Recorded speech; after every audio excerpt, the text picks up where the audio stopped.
Hello everyone and welcome to my channel. My name is Ricardo and I'm Mojo Boosted. Today guys, I'm finally back with a new video and with some quality content for you. A couple of days ago, I did a poll on YouTube. Thanks God, YouTube has decided to do polls. That's amazing. And you guys asked me to answer the one question, which is how to choose the right journal. So today I'm gonna give you 12 points that I believe is important to take into account when choosing a new journal. Now I have already written a blog post about this topic, so if you want to go read that and have more info, I'm gonna leave in the description down below the link to the blog post. And for today's video, I'm not gonna lie, I'm gonna go through the article that I wrote a couple of days ago, and yeah, I'm gonna go through all of the points. And before we start with today's video, I'm going to shamelessly promote my channel. I'm gonna ask you to tap the subscribe button down below. I'm so happy that we just got 8,000 followers, and I'd love to get to 10,000 followers before the end of the year. Plus, even though life is crazy right now and I have a lot of things I need to study for and work and all of that, I've been finding time to create content and post content. So yeah, I'm not only on YouTube, I'm actually being consistent, so that's amazing. With no further ado, let's just get started, shall we? So first of all, do you actually need a journal? If you're new to bullet journaling and you're kind of like looking into it and you're not even sure whether it's something that you like, whether it's something that you want to start, my best advice is to go look for a journal that you already have, because we all have some notebooks, journals at home that we don't use, probably because we got them for Christmas or for, you know, birthdays. So go scavenging, and if you find a journal that works for you, you can start doing bullet journaling with that journal for like a week or two, so that you know that you are actually into the system, that the system works for you, and you want to, you know, go next level, and you make sure that you don't spend money on a journal that you want to use afterwards because you just don't enjoy bullet journaling, if that makes sense. With that being said, if you do want to purchase a new journal, the first point that you should consider is the size. Now, journals come in different sizes, and the most common are A5, A4, A6, and the size depends on what you want to do with your journal. If you plan on using a journal on the go and you want to always have it with you and bring it to work, bring it to school, it's important to focus on the portability of your journal. So you want to make sure that your journal is not as big and as bulky that it gets on your way. However, if you only plan on using your journal at home and you want to have more space, you can consider getting a bigger journal. To me, A5 journals work really well. They are very portable, and I can easily store them in my backpack or in smaller bags. Plus, the pages are not as small, so I do have enough space to draw all of my spreads. However, if you want to focus on the portability of your journal and you want something smaller, what you're looking for, it's probably an A6.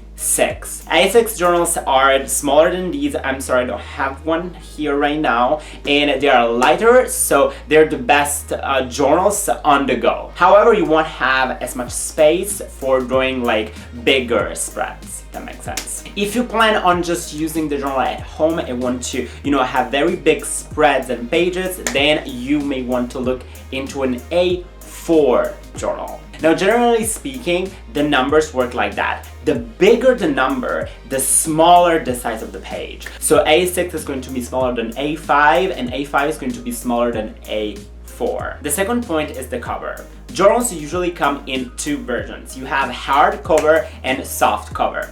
Now, the cover is what protects your journal from the outside world. A hardcover is going to make your journal more resistant but heavier at the same time. Also, it will only let you open the journal up to 180 degrees, and unless you want to break the spine, I don't recommend using it only on one page, if that makes sense.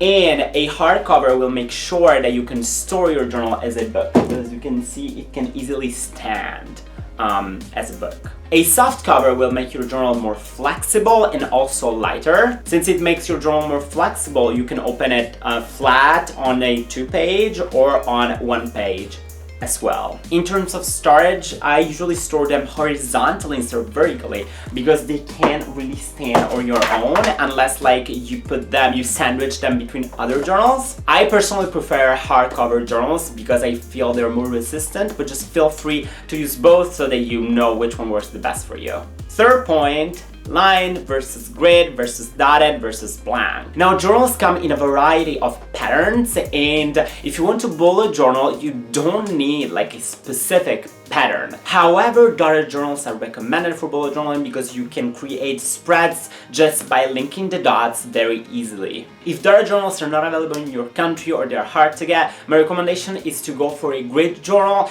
Usually you can find them everywhere and they work just as well for creating spreads. If you don't plan on having elaborated spreads and you just want to use your bullet journals for doing some rapid logging and for doing some journaling, a lined journal works just as well for you.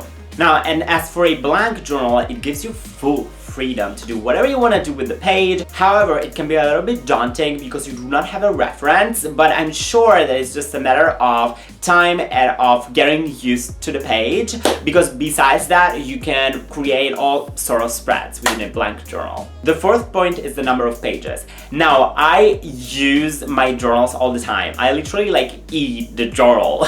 So I need to make sure that my journal actually lasts me for a while. Usually I love to use a journal for 3-4 months, and so my journal has to have enough pages for that. At the same time, I don't want my journal to have way too many pages, otherwise it'll get bulky. So my recommendation is to get a journal that has minimum 150 pages up to 300 pages. Also, since setting up a new bullet journal takes up a little bit of time, I don't feel like setting up a new journal like every month. That makes sense. My fifth point, which is one of the most important, is GSM, grams per square meter. This is going to be the most important. So like underline it, I don't know, like put it in your somewhere in a point of your brain. GSM, 2 dots, definition, yeah, that's important. That's what you need to focus on, really, like for real. So the GSM is an indicator for the thickness and the resistance of the paper. When doing journaling in general, you have 2 major problems.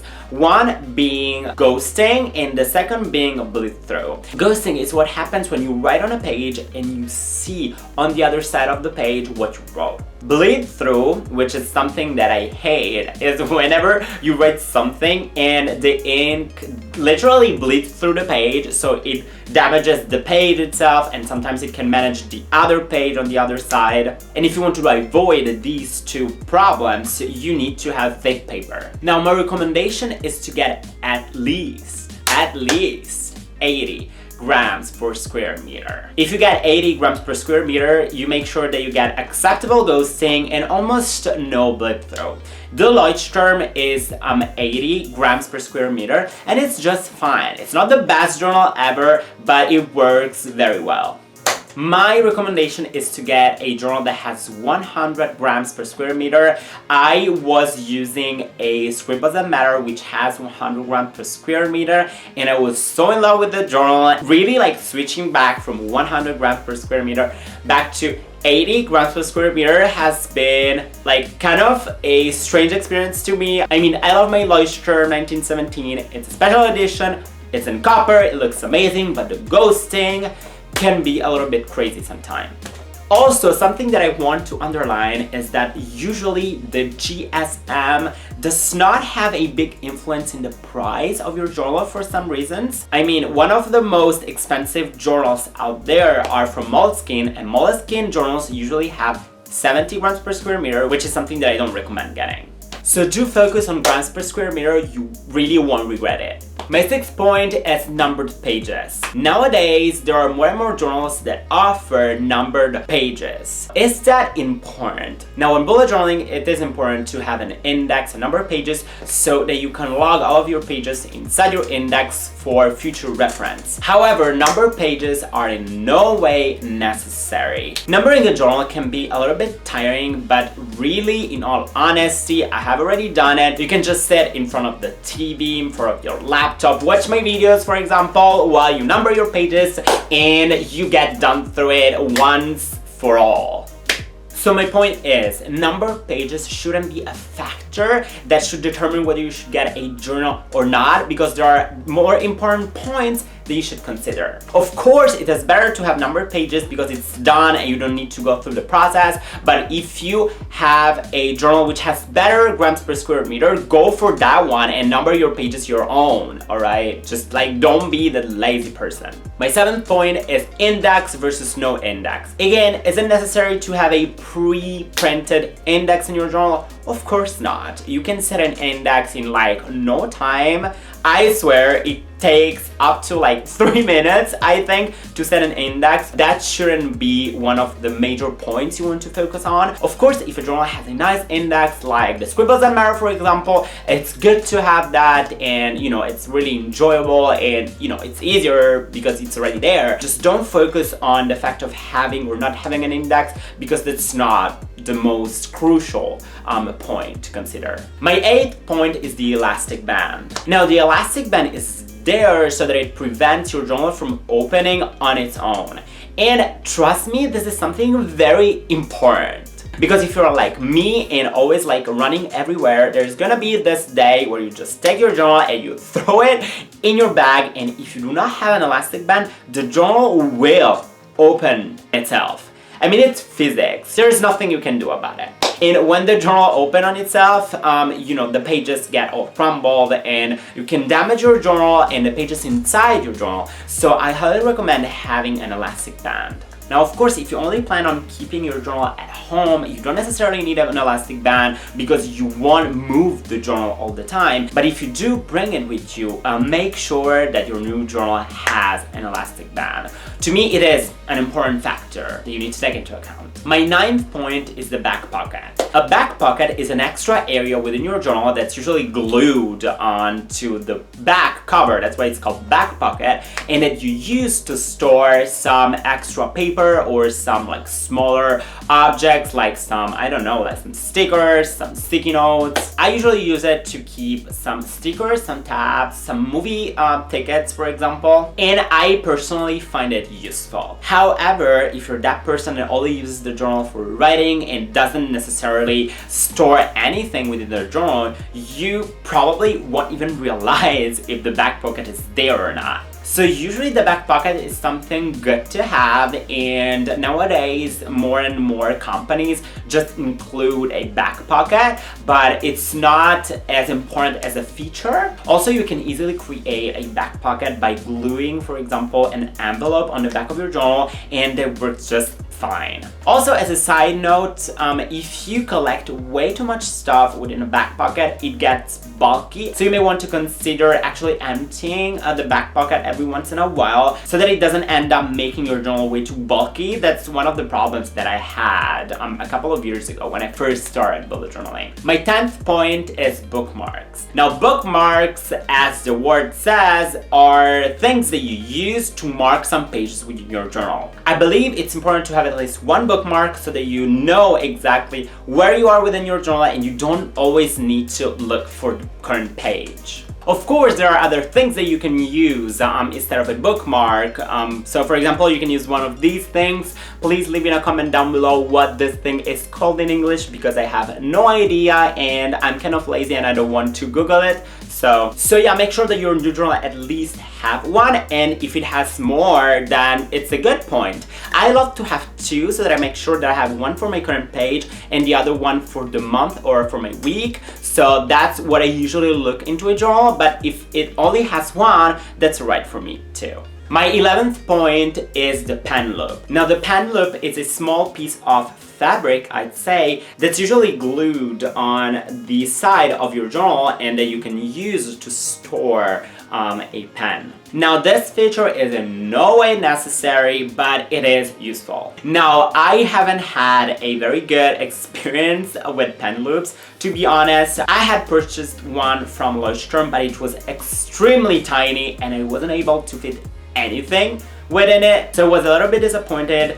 And the one that was on my Scribbles That Matter got broken because I was probably too brutal to my journal, but I do need to admit that it was useful to have one. It makes rapid logging very easy. However, if your new journal doesn't come up with a pen loop, it's not as big of a deal, and you can always get pen loops on the internet. Now, unfortunately, I don't have a pen loop that I would actually recommend. But yeah, generally speaking, the pen loop is not the most important feature, but it is a useful one. My last point, of course, is the price. Nowadays, journals usually range from $12 all the way up to $30. Now, to me, the ideal price for a good quality A5 dotted journal with 150 plus pages is $50. Now, if I had a bigger budget, I would definitely spend more money on better paper quality, so a higher grams per square meter for 200 plus pages and for an extra bookmark. Of course, I would love to have any extra feature, but I wouldn't spend more than $20 maximum for a journal.